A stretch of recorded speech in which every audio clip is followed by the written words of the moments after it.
Former Senator CORY Bernardi, former leader of the Australian Conservatives, joins me, as does Liberal Senator James Paterson.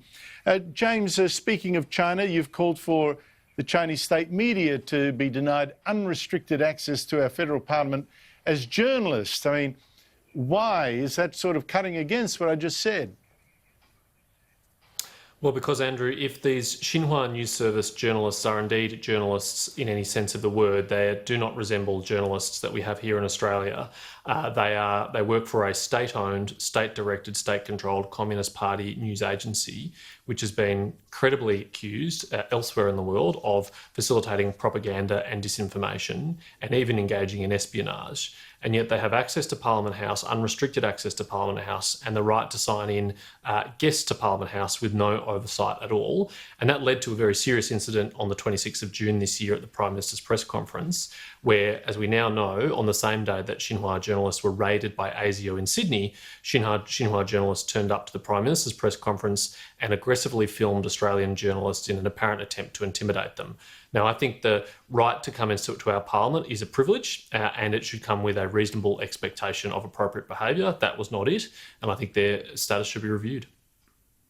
Yes, we just showed some of that footage. I might show it again in a sec, of those Chinese journalists filming Australian journalists for some reason I don't know, and then getting very shirty when they were filmed in return. CORY, what do you make of it? Should we just welcome Chinese journalists, so-called real journalists, whatever they are, to Parliament House, or is there a security issue here? Well, I think we've got to extend the hand of friendship in the ethic of reciprocity, Andrew. So if our journalists are safe and welcome and free to report on the goings-on in China, then I think their journalists should be able to do the same here. Unfortunately, they're not, and if they're in breach of the rules here, our domestic rules, well, they should be sanctioned. But may I just make this point, that James has made some very valid points about propaganda and just becoming apparatchiks of the state. It's not much difference when you look at the American media covering the US federal election. Twitter, Facebook, CNN, MSNBC, they are all propaganda arms ignoring real news, just putting out partisan support for whatever candidate they want. In this case, it's Joe Biden. So the media around the world has serious questions to answer, not just in China. But James has got a point. If we can't set the rules in our own country, why would we expect anything else anywhere else? And of course, China made it so unsafe for Australian journalists in Beijing, the recognised ones, the licensed ones, I guess. The last two had to, including one from the ABC, had to race back to Australia for their own safety after getting a knock on the door after midnight. Can I just pick up, James, on something that CORY just touched on there about interference in media, the media interference in elections in the West, an issue I thought would have really upset every civil libertarian, every leftist, you know, screaming blue murder. You've got huge tech companies. You've got Twitter. You've got Facebook. They're now trying to block people from reading or reposting links to reports that a computer's been found with emails of the son of Joe Biden, the Democrat presidential candidate.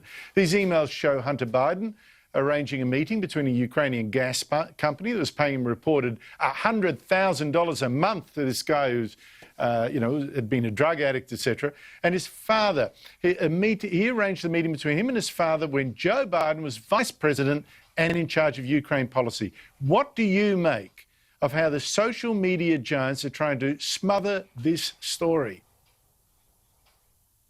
Andrew, I think there's two really important separate questions here. Firstly, is this a good idea for social media giants to do that? And I would say no. I think they should support the free exchange of ideas and free and open debate. And the second question is, should it be legal? Now, as someone who does believe in property rights and freedom of speech and freedom of the press, I believe that if you start a social network and you want to attach conditions to what can be posted on that social network, you should be free to do so. You can say we're the leftist social network and only leftist views are welcome here.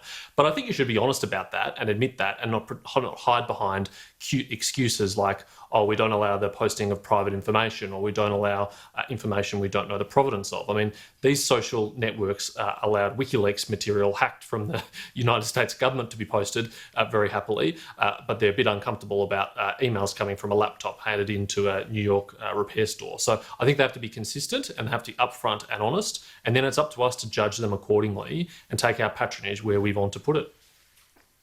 The one problem with James's theory that I see, though, Corey, is that, yes, I agree, property rights, and you shouldn't be made to carry messages you don't want to. I mean, if that's your network. But the point is that Twitter and Facebook have built up such massive market dominance, and only now they tell us they're going to do this, that actually disenfranchises a lot of people. There is a distortion here of the political process.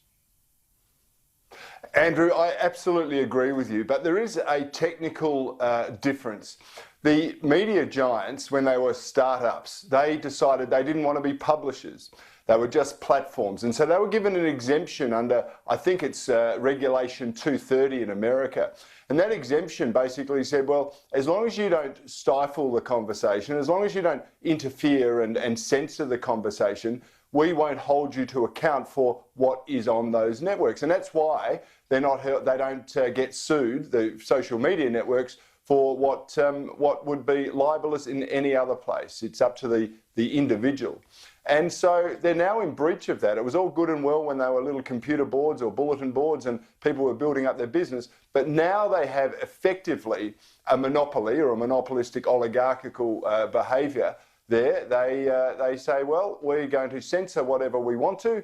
We will not allow opposing views. We'll do it in such a spurious manner that they can no longer be referred to as social media. It is socialist media.